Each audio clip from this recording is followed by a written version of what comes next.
বিভীষিকা। এবার অ্যাকশনে বিধায়ক, দমকল আধিকারিকদের নিয়ে অভিযান বিধায়কের। শ্রীরামপুরের একাধিক হোটেলে অভিযান চালায় বিধায়ক। হোটেলগুলোর নথি সবটাই খতিয়ে দেখেন আধিকারিকেরা।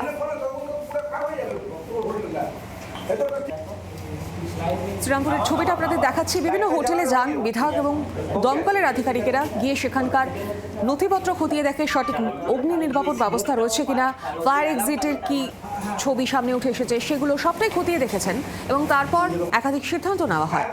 এই মুহূর্তে শ্রীরামপুরের হোটেলের ছবি আপনারা দেখছেন।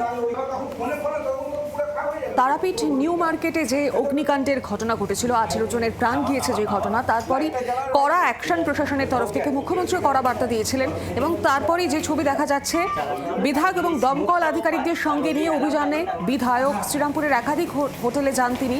হোটেলগুলোর নথিপত্র খতিয়ে দেখেন।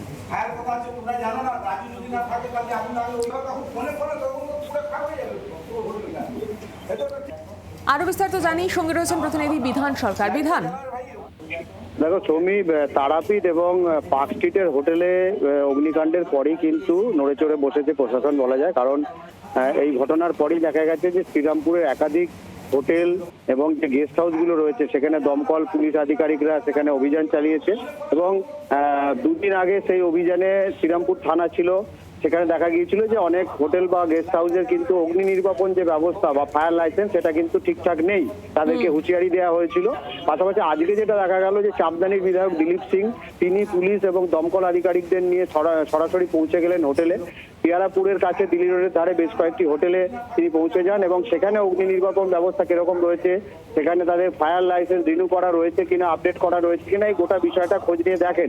পাশাপাশি হোটেলে কোনো বর্জ্য পদার্থ বা যেগুলো সহজেই দাহ্য হয় এই ধরনের কোনো অবাঞ্ছিত পদার্থ জমা করা আছে কিনা হোটেলের ছাদগুলোতে, সেগুলোও কিন্তু খতিয়ে দেখা হয় এবং নির্দেশ দেওয়া হয় হোটেল কর্তৃপক্ষকে যে আগুন নিয়ন্ত্রণ করার জন্য সঠিক ব্যবস্থা রাখতে হবে। পাশাপাশি ফায়ার লাইসেন্স কিন্তু আপডেট রাখতে হবে, না হলে সেই হোটেল বন্ধ করে দেওয়া হবে। বিধান, আমরা কলকাতার দিকে দেখলাম বেশ কয়েকটি হোটেল ইতিমধ্যে তালাও পড়ে গিয়েছে, 14 দফা নথি দেখানোর দাবি করা হয়েছে এবং তারপর একাধিক হোটেলে তালাও পড়েছে। শ্রীরামপুরে কি এরকম কোনো খবর উঠে এসেছে? দেখো এখনো পর্যন্ত কোনো হোটেল বন্ধ করার খবর নেই, কিন্তু বেশ কয়েকটি হোটেলে অনিয়ম ধরা পড়েছে, অর্থাৎ আগুন নেভানোর যে যথোপযুক্ত ব্যবস্থা সেটা কিন্তু নেই অনেক হোটেলেই।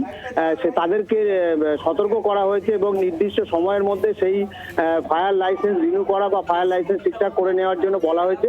অনেক লজ বা হোটেল মালিকদের বক্তব্য হচ্ছে যে অনেক টাকার বিষয় রয়েছে, কারণ তাদের যে ফায়ার লাইসেন্স করতে হবে তার জন্য ভেন্ডারকে জানাতে হবে, ভেন্ডার এসে সেটা দেখে নিয়ে গিয়ে তারপরে নির্দিষ্ট করে দেবে। গোটা বিষয়টার প্রক্রিয়া একটু সময় লাগতে পারে, কিন্তু যাদের এখনো পর্যন্ত আপডেট রয়েছে তাদের কোনো সমস্যা নেই। যাদের ফায়ার লাইসেন্স নেই বা আপডেট করা নেই তাদের ক্ষেত্রে একটা সময় বেঁধে দেওয়া হচ্ছে, সেই সময়ের মধ্যে তো তারা যদি না করতে পারেন তাহলে কিন্তু এই হোটেল কর্তৃপক্ষ বা হোটেলের বিরুদ্ধে ব্যবস্থা নেওয়া হবে। ধন্যবাদ তোমাকে বিধান।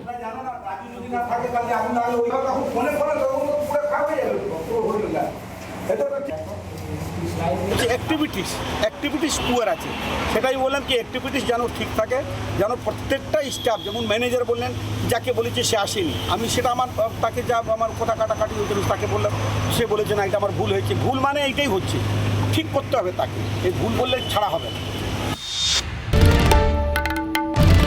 বাংলার আওয়াজ, বাঙালির আবেগ, জি 24 ঘন্টা।